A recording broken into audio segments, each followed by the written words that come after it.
క్రీస్తునాథుని యందు ప్రియమైనటువంటి సహోదరి సహోదరులారా, ఈనాడు క్రీస్తు ప్రభు అపకారికి కూడా ఉపకారం చేయమని చెప్తూ ఉన్నారు. కానీ ప్రస్తుత ప్రపంచంలో కంటికి కన్ను పంటికి పన్ను అన్నట్టుగా జీవిస్తూ ఉన్నారు. ఎవడైనా నీ చెంప మీద వాయిస్తే వాడి 2 చెంపలు చెల్లుమనేటట్టు వాయిస్తాం. ఎవడైనా నిన్ను ఒక్కసారి తిడితే బండబూతులు తిట్టి వారిని వేధిస్తాం మనం.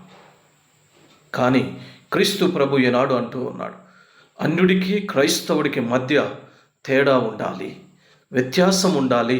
వాళ్ళు చేసినటువంటి విధంగానే అపకారం చేస్తే నీ గొప్పతనం ఏమిటి అని చెప్పేసి అని అంటూ ఉన్నారు. సుంకరులు దొంగలు సైతం అట్లే చేస్తారు కదా అంటూ ఉన్నాడు. ఈనాడు క్రీస్తు ప్రభు మనల్ని ఒక క్రైస్తవుడిగా ఏటికి ఎదురీదమని చెప్తూ ఉన్నాడు. సమాజం చేసిన దానికంటే ఉన్నతంగా నీవు చేయాలి అని చెప్పేసి అని అంటూ ఉన్నాడు.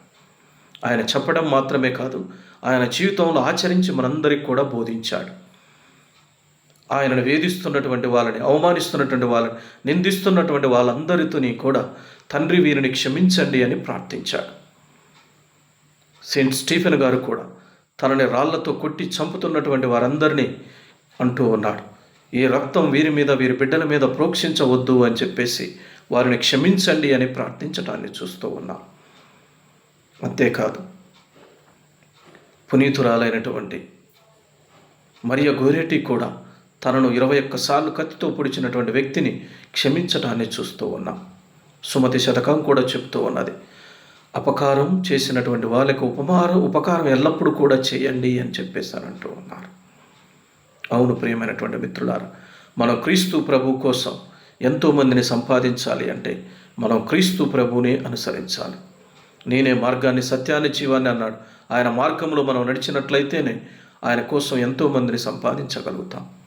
కాబట్టి మనం ఇప్పటి నుండి అందరికీ అపకారం కాకుండా ఉపకారాన్నే చేద్దాం.